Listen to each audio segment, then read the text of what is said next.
ये वीडियो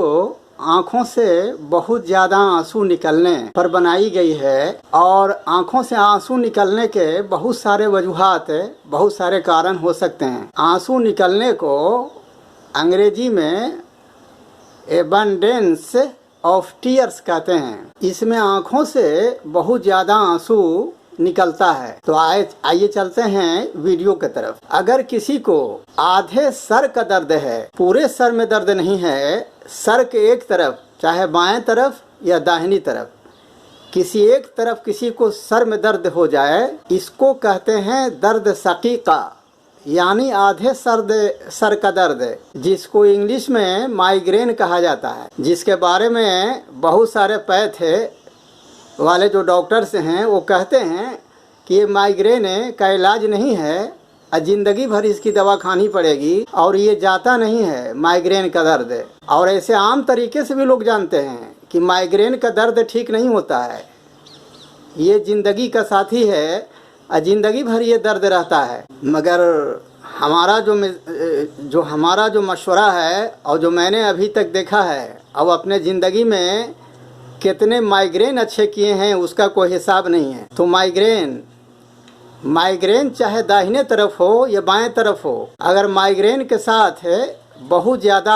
आंसू निकलता हो, किसी को भी आँखों से बहुत ज़्यादा आंसू निकलता हो और माइग्रेन का दर्द 10 बजे दिन में बहुत ज़्यादा हो जाए, 24 घंटे के अंदर में 10 बजे दिन की बात मैं कर रहा हूँ, अगर किसी को माइग्रेन का दर्द या दर्द सकीका जिसको कहते हैं वो 10 बजे ज़्यादा हो जाए, तो इस कंडीशन में नेटरम म्यूर 200 नंबर में 2 बूंद दवा सुबह दोपहर शाम और रात को इस्तेमाल करेंगे और लगातार 5 दिन दवा लेने के बाद दवा बंद कर देंगे और देखेंगे कि इसी से सब तकलीफ़ें इसकी ठीक हो गई और फिर कभी ये बीमारी नहीं लौटेगी, हमेशा के लिए माइग्रेन ठीक हो जाती है। और सिर्फ यही नहीं बल्कि और भी इसके साथ बहुत सारे सिम्टम्स अगर होंगे बदन के अंदर या दिमाग के अंदर, तो वो भी ये दवा इस्तेमाल करने से चले जाएंगे। और आगे की जो दवा है कि आँखों से बहुत ज़्यादा, यानी आँख आ जाए, अगर किसी को आँख आ जाए और आँख आने से आँखों में आंसुओं की बहुत ज़्यादा कसरत हो, बहुत ज़्यादा आँखों से पानी निकले या डिस्चार्ज हो, और आँखों से जो डिस्चार्ज निकले वो बहुत ज़्यादा खराशदार हो, उससे चुनचुनी और एक तरह का छीलन पैदा कर दे आँख में, और आँखों में खुजली और कुटकुटी पैदा हो जाए खराशदार होने की वजह से, और नाक से भी डिस्चार्ज हो पानी के जैसा। मगर खराशदार जो डिस्चार्ज है, एक्सकोरिएटिंग डिस्चार्ज जिसको कहते हैं, तो यह आँख से डिस्चार्ज होने पर ज़्यादा दिखाई देता है। मगर वही पानी जो नाक से निकलता है, पतला डिस्चार्ज होता है, उसमें किसी तरह का कोई एक्सकोरिएटिंग डिस्चार्ज नहीं होता, खराशदार या छीलन टाइप का नहीं देखने को मिलता। तो ऐसी सूरत में यूफ्रेशिया इस्तेमाल करेंगे। तो यूफ्रेशिया 200 नंबर में 2 बूंद करके 4 बार इस्तेमाल करेंगे और लगातार 5 दिन दवा इस्तेमाल करा के बंद कर देंगे। ऐसी से सारी तकलीफ़ें ठीक हो जाएगी। और किसी को आंसू की बहुत ज़्यादा कसरत हो, आँखों से बहुत ज़्यादा आंसू निकल रहा है, मगर वो खराशदार नहीं है, उसमें चुनचुनी और खुजली नहीं है, और नाक से भी डिस्चार्ज होता है, उससे भी पतला जो है पानी जैसा निकलता है, मगर नाक से जो पतला पानी जैसा निकलता है, नाक से जो डिस्चार्ज होता है वो बहुत ही खराशदार होता है, उसमें चुनचुनी खुजली कुटकुटी सब होती है, नाक मलते रहता है बहुत ज़्यादा, और साथ में छींक भी होती है। और गर्म कमरे में रहने से, ऐसा जगह जहाँ हवा नहीं है वहाँ पर इसकी तकलीफ़ें और बढ़ जाती हैं। और खुली हवा में अगर चला जाए, पंखे की हवा में बैठ जाए या एसी में चला जाए, तो वहाँ पर इसकी तकलीफ़ों में बहुत कमी और बहुत सुकून या आराम मिलता है। तो ऐसी सूरत में या इस कंडीशन में एलियम सीपा का इस्तेमाल करेंगे। और तरीका यह है कि 2 बूंद करके 4 बार लेंगे और लगातार 5 दिन दवा लेने के बाद दवा बंद कर देंगे। ऐसी से सब तकलीफ़ ठीक हो जाएगी। मगर जितनी बारीकी मैं सिम्टम का बता रहा हूँ, जितना भेद पर भेद मैं आपको दर्शा रहा हूँ या बता रहा हूँ, इस पर भी नज़र रखेंगे। और ये जो दवाएं हैं कोई पेटेंट मेडिसिन नहीं है, ये वो दवा है जो मर्ज की दवा है, जो 4 या 5 दिन दवा खाने से मर्ज का हुलिया बदल देता है और आदमी को आराम जो है या सुकून देता है। और ये दवा है चूँकि और चाहे जितना भी पुराना मर्ज क्यों न हो, अगर सही सिम्टम्स के मुताबिक दवा दी गई तो बरसों पुराना बीमारी ठीक हो जाती है और लाखों और हजारों रुपए की बीमारी चुटकी में अच्छी हो जाती है। तो ये रेड लाइन सिम्टम मैं बता रहा हूँ। रेड लाइन सिम्टम उसे कहते हैं जो जिस सिम्टम पर मुनहसर होकर के या डिपेंड होकर के हम सिर्फ एक दवा इस्तेमाल करते हैं, इससे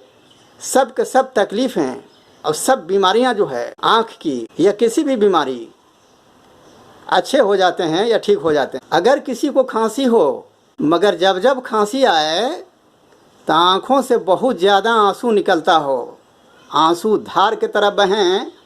जब खांसे तब दोनों आँखों से बहुत ज़्यादा आंसू बहें, आंसू निकलें, तो ऐसी सूरत में नेट्रम म्यूर 200 नंबर में सुबह दोपहर शाम और रात को इस्तेमाल कराएंगे और लगातार 5 दिन दवा लेने के बाद बंद कर देंगे और देखेंगे कि सब तकलीफ़ें ठीक हो गए कि नहीं। अगर किसी को काली खांसी जिसको हुपिंग कफ कहते हैं की शिकायत हो या किसी को हुपिंग खांसी हो जाए और उसके लिए और उसे जब खांसे या खांसी के साथ आँखों से बहुत ज़्यादा पानी निकलता हो और इस तरह की खांसी रात में नहीं देखने को मिलती है। याद रखिएगा, खांसी तो है, हुपिंग कफ है, मगर रात में हुपिंग कफ की शिकायत देखने को नहीं मिलती। इसकी खांसी सिर्फ दिन को होती है। तो जहाँ ऐसा दिखाई दे कि हुपिंग खांसी के साथ आँखों से बहुत ज़्यादा पानी तो निकल रहा है या जब खांस रहा है तो खूब पानी आ रहा है आँखों से, मगर दिन में खांसी आती है, रात में नहीं आती, तो इस कंडीशंस में ऐसे हालात में यूफ्रेशिया का ही इस्तेमाल किया जाएगा और 200 नंबर में 4 बार इस्तेमाल कराएंगे और 5 दिन दवा इस्तेमाल करा के बंद कर देंगे। अगर किसी को बहुत ज़्यादा आँखों से आंसू आता है, मगर याद रखिए कि आँखों के जो गड्ढे होते हैं, दोनों आँख के अंदर जो गड्ढा है चारों तरफ से, तो आंसू बहुत ज़्यादा निकले लेकिन आँखों के गड्ढे में बहुत दर्द हो, बहुत तकलीफ़ हो और उसके साथ आँखों से बहुत ज़्यादा पानी निकले, तो ऐसी सूरत में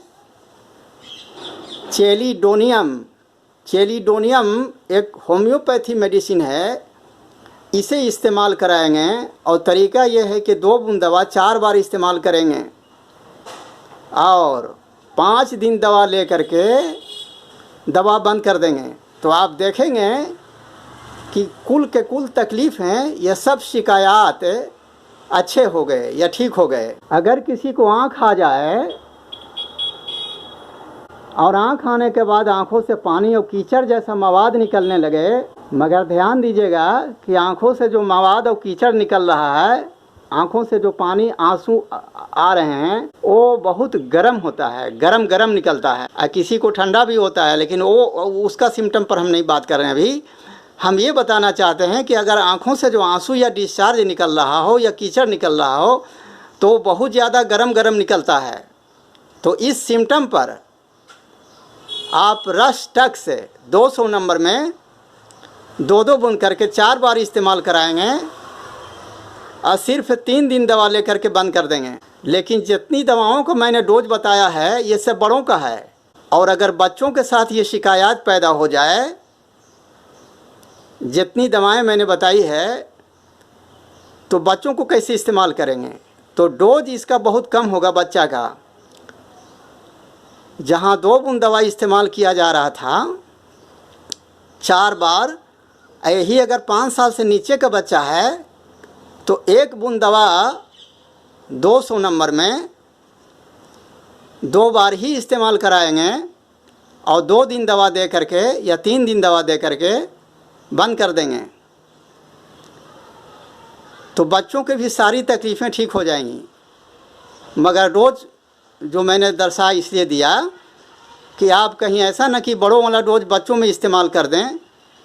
तो इससे परेशानी हो सकती है। तो उम्मीद करता हूँ कि मेरी वीडियो पसंद आई होगी आपको। धन्यवाद।